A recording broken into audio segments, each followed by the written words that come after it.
Bueno, pues seguimos si quieren. Y yo les voy a presentar resultados de experimentos que hemos hecho aquí en aguas de las Islas Canarias para medir el grazing, o como decía Avelina, el pastaje, que es una palabra un poco rara, pero bueno, del microzooplancton sobre el fitoplancton aquí en las aguas de las Islas Canarias. El papeo. Sí, el papeo también, ¿ven? Pues bueno, para empezar, yo creo que todo el mundo ya sabe lo que es el microzooplancton, pero les recuerdo enseguida que son organismos planctónicos heterotróficos de tamaño entre 20 y 200 micras, según la clasificación más extendida, y que principalmente está formado por ciliados y dinoflagelados heterotróficos, aunque también nos podemos encontrar pues foraminíferos, nauplios de copépodos, copepoditos y larvas meroplanctónicas.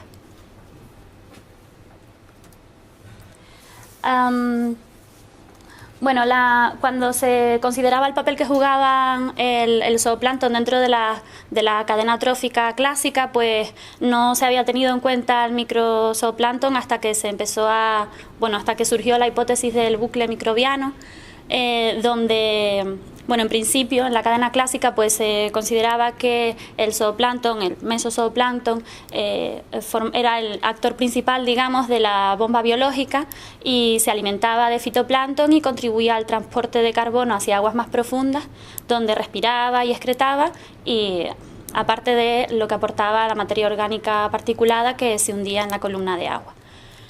Pero hoy sabemos que el microzooplancton juega un papel importante dentro de este ciclo del carbono, contribuyendo pues a la materia orgánica disuelta, alimentándose de bacterias o de fitoplancton y siendo también parte del alimento del mesozooplancton.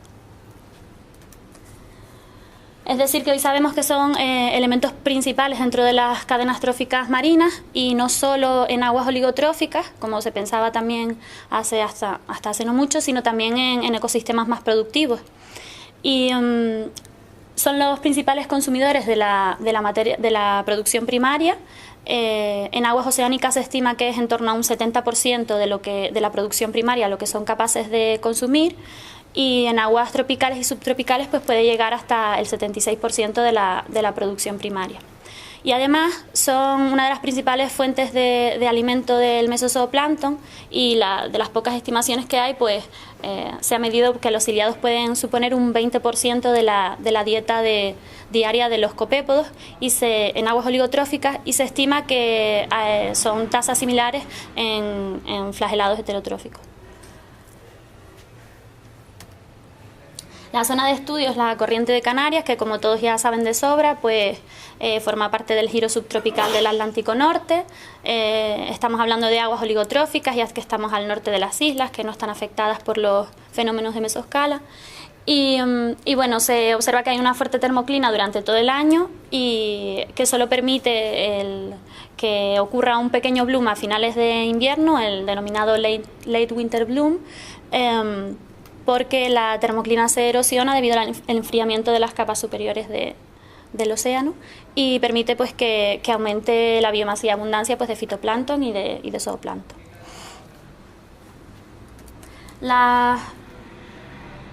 Bueno, los experimentos se llevaron a cabo dentro del proyecto Lucifer, que supuso un muestreo semanal durante el año 2010 y 2011, no durante todos los meses, pero más o menos como de noviembre a junio.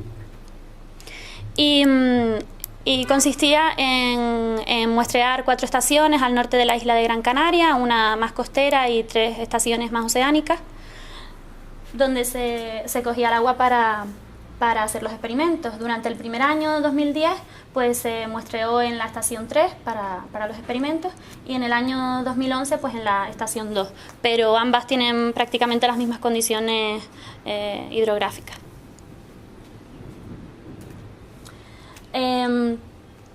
Para medir el grazing o la mortalidad del fitoplancton por el grazing del microzooplancton, se utiliza el método de la dilución, porque nos permite al mismo tiempo medir tanto la tasa de crecimiento del fitoplancton como la tasa de mortalidad de este fitoplancton por el grazing del microzooplancton. Básicamente lo que consiste es en utilizar varias diluciones del agua natural de mar.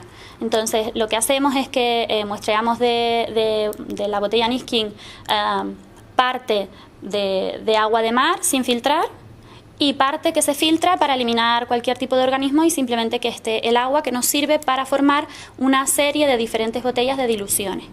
Tenemos diluciones al 30, al 60 y al 95% y además se incuban botellas con el agua natural de mar sin diluir. A toda esta serie se le añaden nutrientes para que en las botellas que están más diluidas no haya una limitación del crecimiento por falta de nutrientes y por ello también se realiza la incubación de varias botellas a las que no se le añaden nutrientes para luego medir el posible efecto de haber añadido nutrientes a las incubaciones, al resto de incubaciones. Y además pues se muestra una botella para el tiempo cero para luego ver las diferencias de abundancia de los organismos. Básicamente en lo que consiste el método es que a diferentes niveles de dilución lo que hacemos es cuanto más diluimos más disminuimos la tasa de encuentro entre predador y presa, es decir, la presión que hay sobre el fitoplancton es menor cuando tenemos diluciones mayores.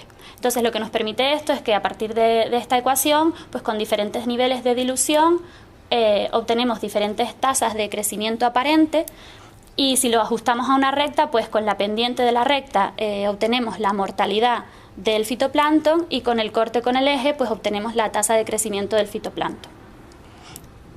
Y bueno, aquí simplemente luego corregimos el efecto del crecimiento de los nutrientes sobre el crecimiento. Las incubaciones se realizaron durante 24 horas y a condiciones de temperatura y luz in situ, que generalmente muestreamos, bueno, generalmente no siempre muestreamos a 20 metros dentro de la capa de mezcla. El segundo tipo de experimentos es lo que llamamos los experimentos de grazing, que bueno, se fundamentan en las mismas ecuaciones, pero las consideraciones son diferentes porque en este caso las incubaciones se llevan a cabo en oscuridad, por lo tanto lo único que vamos a obtener es la tasa de grazing, no podemos medir crecimiento. Y lo que vamos a incubar son solamente agua de mar natural sin diluir y luego agua diluida al 95%. Y en este caso, pues vamos a considerar que en el agua que está diluida al 95% prácticamente no existen depredadores o pastadores más bien, con lo cual las tasas de crecimiento que obtenemos del fitoplancton al 95%, las tasas de crecimiento aparentes son prácticamente las tasas de crecimiento reales del fitoplancton. Y simplemente pues restando las tasas de crecimiento que se dan en las botellas diluidas con las que se dan en las botellas sin diluir, pues obtenemos la tasa de mortalidad. Bueno, y cada botella pues es muestreada pues siguiendo el procedimiento para medir cada una de las cosas que hemos medido en cada una de las botellas, pues clorofila A, bacterias, picoplancton, nanoflagelados y microplancton. Aquí les pongo un ejemplo de cómo sería el cálculo de esa tasa de crecimiento y tasa de mortalidad. En este caso tenemos para la clorofila y bueno, pues en diferentes niveles de dilución obtenemos diferentes tasas de crecimiento neto. Y el ajuste a la recta pues nos permite conocer con la pendiente de la recta la mortalidad y con el corte con el eje la tasa de crecimiento.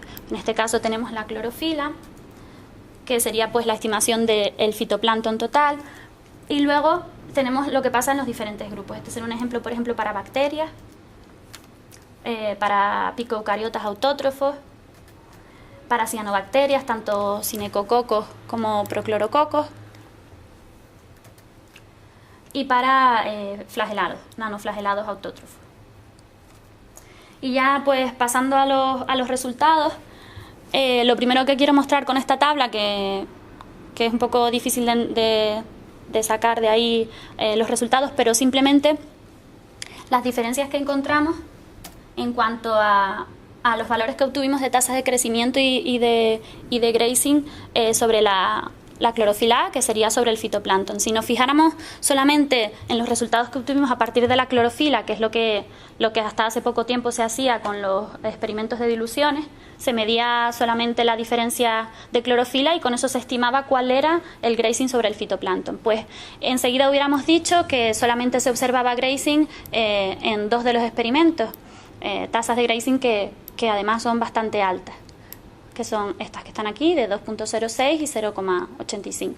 Y en el resto, pues no se ven resultados significativos. Sin embargo, si nos vamos fijando grupo por grupo dentro del fitoplancton, vemos que sí que se obtienen resultados significativos de grazing sobre algunos de ellos. Y en cada experimento, pues varía. A veces nos encontramos que hay grazing sobre cinecococos, a veces no, o a veces hay sobre proclorococos. Va dependiendo en cada uno de los experimentos cómo afecta a cada uno de los grupos. En principio, pues pensamos, pues será porque por la abundancia que hay o por la concentración que haya mayor o menor de fitoplancton, pues habrá mayor o menor grazing. Pero precisamente en los 2 experimentos donde obtenemos resultados significativos para la clorofila, pues las diferencias que hay de concentración de clorofila son muy grandes para las concentraciones que tenemos en las Islas Canarias, que son muy bajitas, que son estos 2 que están aquí. Y en el resto, pues tampoco hay valores mucho más pequeños o diferentes de ellos como para que no hubiera grazing para que no observáramos resultados significativos en la clorofila. Además, también hay casos en los que nos salen resultados significativos, pero resulta que la pendiente, en vez de ser negativa, como tiene que ser, es positiva. Entonces, de ahí se podría deducir que quizás este grupo de organismos está siendo liberado, a lo mejor porque se está consumiendo otro de los grupos del fitoplancton. Y bueno, en este caso vimos, pues a lo mejor es que si hay más abundancia de cierto grupo de organismos, pues por supuesto están consumiendo, pastando sobre esos organismos y no sobre los otros, y por eso los liberan. Pero no encontramos que hubiera ninguna relación entre mayor abundancia de un determinado grupo de organismos y mayor grazing sobre ese grupo. Lo que se puede ver en general es que las tasas de grazing son bastante más altas sobre los nanoflagelados autótrofos y sobre las diatomeas, y son más bajas sobre las cianobacterias, proclorococos y cinecococos. En el segundo tipo de experimentos, pues lo que obtuvimos es que prácticamente no obtuvimos resultados significativos para casi ninguno de los experimentos. Entonces, lo que suponemos es que hicimos muy pocas réplicas, porque tenemos 3 botellas sin diluir y 3 botellas muy diluidas. Y pues estadísticamente es muy difícil que te salgan resultados significativos con esas réplicas. Entonces, quizás pues habría que hacer muchas más réplicas para poder. Porque el objetivo de estos experimentos, en los experimentos de dilución, hay una serie como de 20 botellas. Y lo que supone la preparación del experimento y el muestreo de esas botellas es un trabajo increíble. Entonces, lo que tratábamos era de ver si, escogiendo solamente 2 de los puntos de la serie de diluciones, podíamos obtener los mismos resultados, y con eso pues disminuíamos el trabajo pues muchísimo. Pero en principio pues lo que sacamos de aquí es que se necesitarían hacer más réplicas y ver si de esa forma se obtienen resultados significativos. Y de todas maneras, en los pocos resultados que obtuvimos significativos, sí que se cumple que las tasas de grazing sobre los nanoflagelados autótrofos eran bastante altas y más bajitas sobre una de los grupos de cianobacterias, los proclorococos. Bueno, y en este caso lo represento así porque creo que es mucho mejor verlo. Serían las tasas de grazing en rojo, las tasas de crecimiento en verde, y cómo cambia para los diferentes grupos que forman parte del fitoplancton. Y bueno, como ya les decía, pues vemos mayores tasas de grazing sobre los nanoflagelados y sobre las diatomeas, y tasas más bajitas sobre los cinecococos y proclorococos. En general suele estar balanceado, por decirlo de alguna manera, con pues las tasas de grazing y las tasas de crecimiento, y más o menos se cumple, salvo en algunos casos donde se ve pues bastante mayor grazing que crecimiento sobre esos organismos, en los picoeucariotas autótrofos, por ejemplo, o en los proclorococos, que el crecimiento es mucho mayor que el grazing. Y por último, pues vimos cómo como también había el efecto del microzooplancton sobre bacterias y sobre los nanoflagelados heterótrofos, que no están dentro del fitoplancton, pero sí que veíamos que habían tasas de alimentación sobre estos organismos pues muy altas, tanto en bacterias como en nanoflagelados heterótrofos. Y en este caso, pues sí que se observa esto tanto en los experimentos de diluciones como en los experimentos de grazing, para aquellos en los que se midieron. Así que finalmente, para concluir, lo que podemos decir es que el impacto de grazing del microzooplancton sobre los nanoflagelados autótrofos y las diatomeas es alto, o bastante más alto que el impacto de estos organismos sobre las cianobacterias. Que además que se encuentran altas tasas de consumo sobre bacterias y que las tasas de crecimiento de estos organismos, de las bacterias, son muy altas durante prácticamente todo el año. Lo que se extrae de estos resultados es que el impacto de los micropastadores sobre la producción primaria es un proceso complejo y que implica una diferente presión de grazing sobre los diferentes grupos del fitoplancton.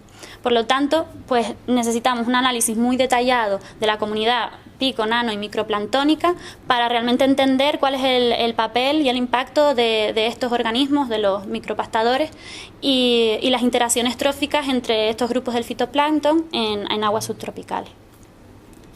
Pues nada, gracias por la atención y agradecer a la universidad por la beca, a mi director, a los compañeros de laboratorio y sobre todo a los compañeros a bordo del barco Atlantic Explorer por compartir la tortura.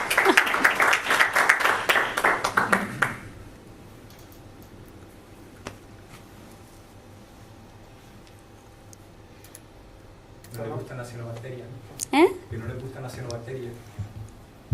Parece. Son más pequeñas también.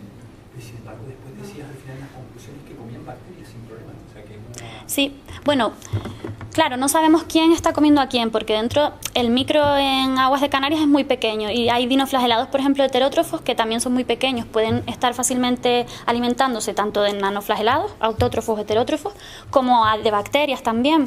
Entonces, ahí es muy difícil establecer el límite sobre quién del microzooplancton se está comiendo al nanosooplancton y quién del nanosooplancton se está comiendo a las bacterias. O sea, es un lío. ¿Que no la ven o...? Hombre, se supone, los nanoflagelados sí que se alimentan de bacterias. Y dentro, claro, el tema es que es eso, que en aguas de Canarias, que los organismos son más pequeñitos, como que el límite entre, digamos, nanoflagelados heterótrofos más grandes o dinoflagelados que pertenecen al micro más pequeños no está muy claro. O sea, de hecho, las clasificaciones que hace aquí, por ejemplo, Alicia las hace, en vez de 20 micras, las hace de 15 micras, porque se encuentran que hay muchísimos, en aguas de Canarias hay muchísimos dinoflagelados heterótrofos pequeñitos. Entonces, es difícil distinguir, incluso aunque lo mires por grupos, es difícil saber, o sea, tú sabes cuántos se están comiendo de cada grupo, pero no sabes quién se lo está comiendo. Bueno, pero hay dos grupos importantes, son los ciliados y los dinoflagelados. Los ciliados un poquito mayores, de 30 micras, los dinoflagelados más pequeños. Y lo que sí parece claro es que se cumple esa ley, que en ecología todos los depredadores van a por las partículas grandes primero. Primero te comes la hamburguesa grande y cuando ya no tienes hamburguesa te comes las pipas. O sea que ahí se ve que comen diatomeas y flagelados autótrofos. Y es curioso además porque estos resultados, por ejemplo, bueno, es que estos son, en los 2 años estos donde están todos los experimentos mezclados, son 2 años totalmente diferentes en cuanto a la abundancia de organismos que había. Por ejemplo, diatomeas. Ahí vemos diatomeas que las tasas de grazing sobre las diatomeas son súper altas. Pero es que diatomeas, el segundo año había muchísimas, pero el primer año no había prácticamente diatomeas. 2010 y 2011. Y en el resto de los organismos pasa un poco parecido, o sea que son 2 años totalmente diferentes, pero sin embargo parece que cuando hay diatomeas, comen muchísimas diatomeas porque las tasas de grazing son muy altas, a pesar de que solamente fue el segundo año, no el primero. Entonces... McDonald's y una hamburguesa.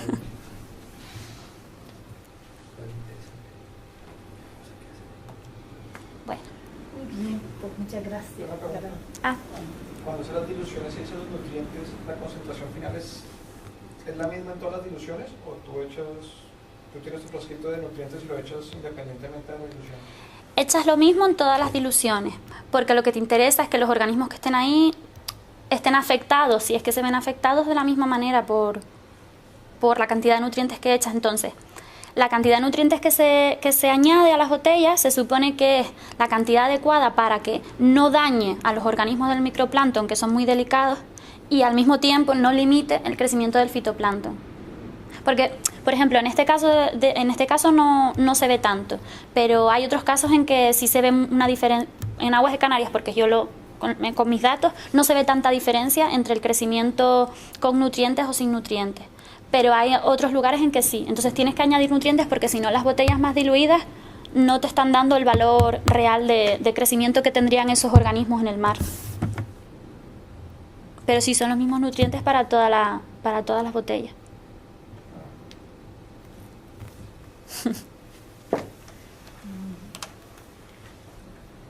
¿Y ahora qué esperas hacer? Escribir la tesis. Pero prefiero continuar. ¿Qué te queda por hacer? Sí, el tema es que hemos estado haciendo estos experimentos en varios sitios diferentes. Tenemos, por ejemplo, y están saliendo cosas bastante interesantes más. O sea, en principio cuando tú haces estos experimentos mides clorofila y ya está, y dices esto es lo que hubo de grazing. Cuando te pones a mirar esto y encuentras todas estas cosas, que es un lío que también para interpretar los resultados es súper difícil, pero tenemos, por ejemplo, experimentos hechos también pues en el upwelling de Namibia, o sea, un sitio que es totalmente diferente, pues a ver qué pasa, qué interacciones hay ahí. Y también en la Antártida hicimos esos experimentos. Entonces, pues es ir viendo un poquito qué es lo que sale, sí, las diferencias que hay en cada sitio y si podemos descifrar un poco quién se está comiendo a quién y cómo.